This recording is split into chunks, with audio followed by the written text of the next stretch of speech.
Welcome back to another upload, back to back. After I uploaded a video yesterday, didn't get many views. So if you haven't checked that out already, I was talking about the injuries of West Ham United and what we're gonna do about it and how we can solve it with the players that are potentially injured, the players that are doubts, players getting injured in World Cups, and so on and so forth. Now, I promised to do this video in the summertime, and then I delayed it until like a couple weeks ago. If you would know, and you would be an avid watcher of my channel, and you were subscribed in the summertime, you would have seen a video of me talking about the worst West Ham players to ever play for the club. Now, go and check out the video if you haven't already, but if you've already watched the video, you would have known that would have consisted of the likes of the legendary Roberto in goal, Arbeloa, etc. Like players like that, Carlos Sanchez and Simone Zaza, players like that, players that I've seen in my lifetime that were absolutely dog shit. Now, if you're an older fan watching the channel, you've probably seen way more shit players than I have. And it's a similar thing to what we're going to be doing today. We're going to be doing a best West Ham 11 of all time. And when I mean of all time, I mean of players that I've seen. So there's no Bobby Moore. There's no Tony Cottee and any person in the 80s team, Tony Gale, Julian Dix. There's none of that. There's no Trevor Brookin. There's no Billy Bonds, etc. This is players that I've seen. I started remembering football from 2010, where I first got taken to Upton Park by my dad. The season where Avram Grant was manager. What an introduction to being a West Ham fan that was. But, yeah, I'm going to do best West Ham 11 of all time that I've seen from 2010 till now. Now, there are, like, over the past couple of years, we've bought some very good players, but they haven't been at the club long enough for me to say that they are the best West Ham players that I've seen. And a couple of them, I don't know whether they're controversial or not, but we'll see. It should be straightforward. From 2010 till now, in goal was a big debate. Now, you could argue Fabianski, you could argue Jääskeläinen, Adrian, and I'm not saying Robert Green. And I'm going with Adrian. Now, the reason why I say that, the guy was the best. I don't like using this term for goalkeeper because you should be good at this. I would say he's the best shot stopper out of them three. Now, Jääskeläinen was a brilliant keeper, but he was coming to the end of his career. This wasn't prime Jääskeläinen. He was brilliant. A brilliant keeper for us, though. Fabianski, he's the best penalty saver as a keeper that I've seen, apart from like Tim Krul or something. Genuinely saved us a lot of times. Even Darren Randolph, like credit to Darren Randolph, like he's actually not put many things wrong for West Ham. He's made a couple errors as well, but he hasn't done much wrong when he's played for us. He actually played in the Cambridge game the other day. And Adrian used to keep saying he could make an error, but he would make up for it in a lot of games where he would be saving stuff with his feet. He could save penalties as well. He could help you see out a game. And I feel like he was wrongfully shot out the door when we got Joe Hart as a replacement for Darren Randolph. And that means that Adrian was limited of game time. But I really liked Adrian. I always liked Adrian. I'm sure a lot of West Ham fans liked Adrian. And I've got nothing really wrong to say about him. We will always remember the Everton penalty shootout in the FA Cup. That was probably his best moment in a West Ham show, where he took the gloves off and scored out as one of it. I know some people say that's disrespectful, but whatever. We will move on. Now, right back. This was the hardest one, The hardest one. Because you could argue Vladimir Sufel for his debut season especially. But he's been in 3 seasons now, and he's had 2 bad seasons and 1 good season. Ben Johnson is too young, hasn't done enough, hasn't cemented himself due to either bad performances or injury. And this was really hard because we haven't had many good right backs. Now, Jerry O'Brien, you could argue, because of the Championship, and he was a great Championship player, but wasn't good enough for the Premier League. He was a good fringe player for the Premier League, not a good regular starter. So there was one guy that I really liked at West Ham, and it was Mikeytimmo. The guy was strong. He wasn't the fastest, but he was strong. He could get up and down when he wanted to. He was great for Sam Allardyce team. Wasn't perfect at all. We were still shit. We were still a shit team. We was very, very shit. We've been shit for most of my life. But Mikeytimmo, I cannot really say much wrong about him as well. Solid. He was just solid. He just did his job. He would give you a 7 out of 10. No, don't get me wrong. If Vladimir Sufal performed last season like he did the year before and didn't get the injury, he might have been in here. But it's too early. It's too early. And he'll probably be gone in January. Don't get me wrong. I'm not gonna no hard feelings against him, but he's not in the best. He's not in the best West Ham team. Centre backs is easy. This is probably the easiest one for me. I am going Winston Reid and Angelo Ogbonna. Now, the reason why I am saying these two is because Ogbonna, despite being in a lot of shit West Ham teams, barely puts a foot wrong. He barely puts a foot wrong. He's always been let down by shit centre-backs next to him. And that was the same with Winston Reid.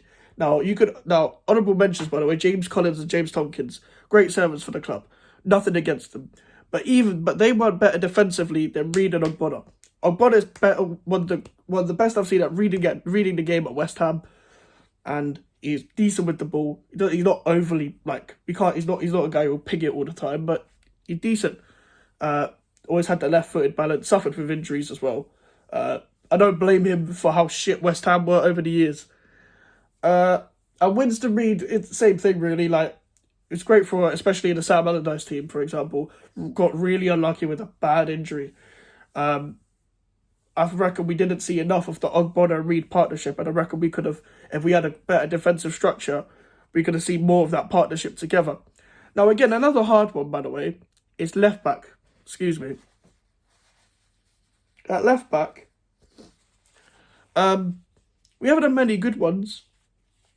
Now, Masuaku was never a left back, nor would I say he was completely shit for West Ham. He just wasn't a left back. He's a wing back or a winger. If you played him there, he would give you a good performance. Not all the time, but he would give you a good performance. There was a player there, and he also had major injuries that killed off the pace he had and nippiness he had, for a lack of a better word anyway. Now, over the years, we've had Razvan Rat and Pablo Amero, who I don't know why we signed. I talk about that in the worst West Ham 11 video. We've had McCartney, did a job. Wasn't that good, but did a job. And over the years, we've had, well, I guess Emerson's just come in, but he moved in the summer. He's not going to be mentioned in these kind of lists. But so that only leaves one guy, and I don't really hold him to high standards, but he's had more good seasons than any other left-back I've seen at West Ham, is Aaron Cresswell. Now, Aaron Cresswell, I'm not a big fan of, but he's had 3 good seasons at West Ham. Now, to have 3 good seasons at West Ham is more than what most players really have at West Ham in a poor side. Not having a good season this season. People only are backing him up this season because he doesn't make obvious errors. So people are just like, oh, he's been okay. He doesn't overlap, doesn't run, can't run, and he's injured right now. So hopefully Emerson gets a chance. But 14-15 season was his debut season, came from Ipswich, played really well when we played possession football. He was the width in our team because we played very narrow. We had a diamond formation. Stuart Downing behind Valencia and Sacco. Amalfitano was sometimes be the width of that team. Joe Cole had just left. Ravel Morrison had just been loaned out. So there was no width. So we had to use fullbacks as the width. So we had Mikeytimmo or Carl Jenkinson, when Carl Jenkinson had a good season at West Ham, on the right side. And Cresswell on the left with Jerry O'Brien, I think, was the cover at the time. And I think he scored his first goal for West Ham against Newcastle. I don't know whether it was that season or the season after, the last season at the Bolin, the 15-16 season, where he performed really well under Milic. A few seasons, season after season after that, you would either play shit or you'll be injured. And we always needed to replace him like 5 years ago, if we're being honest. He never really had cover anyway. Masuaku, again, as I said, not a left back. But he always played there. And here was really the problem. It was just the injuries. I think that really killed off his pace. The best season he's ever had at West Ham is the 2021 season. A lot of assists when he's playing in the left of a free, or, well, the thing is, in our system when we played him as the left of a free, he was still a left back, because when we were in possession, there was still a 4-2-3-1. Because Masuaku would play as a winger, he would come as a left back, they would link up together on the left hand side, and it was a 5-4-1 off the ball. We played really well like that, and he was whipping him crosses all the time, and it's probably he's probably actually benefits him more to play as a left of a free. He's actually better than, but he's just not the same anymore. But this is meant to be a positive video when we talk about best West Ham players of all time, so we'll leave that there. Aaron Cresswell at left back. Midfield is easy. We're going 4-2-3-1, by the way. That's the same formation I did in the other video. Mark Noble and Declan Rice, easiest picks you can have. Declan Rice and Mark Noble both came from the academy. We all know Mark Noble. It's a bit weird without him. First season without him that I've ever seen. He has been at West Ham for nearly as long as I've been born. I'm 19 years old, so he's a sporting director now. He's going to have a big job to do in January.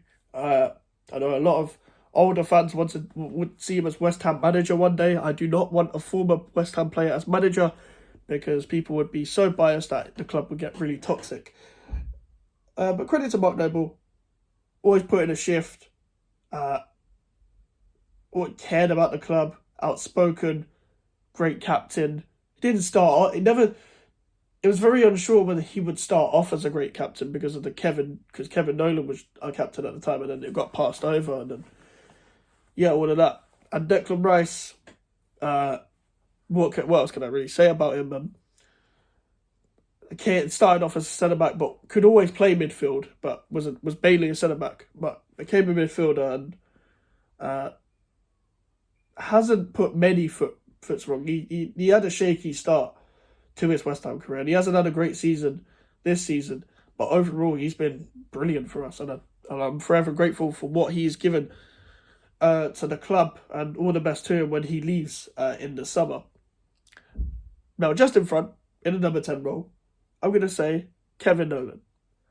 One of the best signings I've ever seen at West Ham. How we pulled this off, like, there was the Sam Allardyce pull at the time, because it's not really manager pull if you've played with the player already. Like, I've never really credited a manager for getting in a player that they've had already, just because they're brilliant. You already managed him. They're going to come to you because they know who you are. But he got Kevin Nolan, and he was amazing for us. Second striker, played the second striker role, which used to piss off the keepers in corners and set pieces. Brilliant in the air, good on the half volleys, good in the box. 8 arrivals in the box. A bit rash. That's the only thing we can say. Even now, he still gets yellow cards, and he's a coach. He still gets yellow cards. So I can't. I'd love Kevin Nolan, but he probably needs to cut that out. But then again, I love that kind of stuff, to be fair. Just do what you want, Kevin. And there's not really much to say that's bad about Kevin Nolan, if I'm honest. I'm not saying he was always good for us. But he was definitely better than most number 10s I've seen. It's actually a shame that Lanzini, for example, got an injury at the time, because Lanzini probably would be in this list if he never had that big injury, because he probably would have performed year in, year out. But we don't know what would have happened if he had stayed fit. It wasn't his fault at the time, but Lanzini, unlucky to not get in this list, I guess. But Kevin Nolan, most consistent in that position for me. Now the two wingers. Now neither of these two are actually wingers, but they played there. On the right, we're going, actual number 9 today is Mikel Antonio. I'm putting him on the right, because I know who I'm putting up front. We didn't have many good wingers over the years. I don't know who you guys want to say as a good winger since 2010. We haven't had many at all. The only argument that I would say, Vazte, other than that, no. But Mikel Antonio, been at the club since 2015, last season at the Bowling. Started off, couldn't get a game that much as a winger because Victor Moses kept him out. And then he impressed, and then he covered that right back in the FA Cup game where we were going all out. Bilic put him at right back then, thought he could become the best right back in the league. Very delusional from Bilic, but he's played left wing back, he's played right wing back, he's played right back, he's played right wing, left wing, striker. Like, he's played everywhere, apart from centre back and centre mid. I'm pretty sure he's played everywhere. Mikel Antonio is our top goal scorer in the Premier League. He has saved us from a couple of relegation battles and helped us to be the team that we got to in Europe. I was going to say the team we are now, but the team we are now is still shit. But hopefully they can pick I'm stuttering now. Pick it back up. I've got nothing bad to say about Mikel Antonio. I always knew that he would be here. Fast, strong. I will never forgive Pellegrini for not playing him enough. And yeah, he's always there to like save the day kind of thing. Like, it's always him. And a lot of good performances that you couldn't count with 5 hands. Like, I could list so many brilliant performances that he's had in a West Ham shirt in a lot of positions. He's been unbelievable for us. Left wing, a guy who wasn't a winger, but we put him on a wing just so we could have Payet and Lanzini together. Dimitri Payet. Dimitri Payet, best player I've ever seen at West Ham. I was behind the goal in the upper tier when we scored that goal against Crystal Palace. I was in the corner of the goal where he scored that goal against Middlesbrough. I remember watching it on TV on his debut against Arsenal, and that free kick against Man United. The assist against Man United last game at the Bowling. The free kick against Accrington Stanley. There's a lot that he's done. It's Dimitri Payet, man. I legit watch a comp of a Payet every year. I hate the guy for just storming out. Just because you want to go back to your family does not mean you refuse to train. Should have made your decision in the summer and fucked off. So we got money for you and actually invested properly. But whatever. Again, family reasons, whatever. But yeah, it is what it is. But I don't. It's so hard because, like, you see this great player at West Ham that he just wants to go to family reasons. I get it. I fully get it. I'm not going to batter him for family reasons. Like, it's just hard, man. It was just so hard to see him go. It was pissing me off at the time. Up front, I'm not putting Arnautovic here. I am not putting on that. I refuse to put Arnautovic here. Colton Cole. Always believe in your soul. One of my favourite chants at Upton Park. I love Colton Cole. I know he would miss the odd sitter, but he would turn up in big games. He would know what the club's about. He still knows what the club's about. He's an under-18s coach, I think, right now. He's one of the former players that speak out in the media that I actually like. I just don't like the radio station that he works for. But Colton Cole, like, out and out number 9, one of the best I've seen at West Ham. Diafra Sakho should have been here. Like, he should have been here, man. He got treated like shit, man. And when he left, it was such a weird way of leaving as well. It was one of the weirdest transfer sagas ever. I love Diafra Sakho. I would take prime Diafra Sakho back at West Ham. Prime 14, 15, 15, 16. Diafra Sakho back. I would take him back any day. I love Diafra Sakho, man. But it didn't work out. Colton Cole, though, one of the few strikers that was actually somewhat consistent at West Ham. Again, I think he's top 5 in Premier League goal scorers for West Ham as well, alongside Paolo Di Canio and all that. But yeah, that would be the end of the video. Starting lineup, I'll just sum it up for you. Adrian, Guy Demel, Reed, Ogbonna, Cresswell, Rice, Noble, Antonio, Nolan, Payet, Cole. Done. leave your starting 11s in the comments if you're watching this, if anyone's watching this. And because some of you might be younger, older, whatever, the players you've seen at West Ham, the best players you've seen at West Ham, not the best players ever, just the best players you've seen at West Ham, make a starting 11. It's a 20-minute video. If you made it to the end of the video, please leave a like on the video and subscribe if you're new. The social medias are in my description if you want to follow me, and the email for any inquiries. And I will see you guys on Sunday.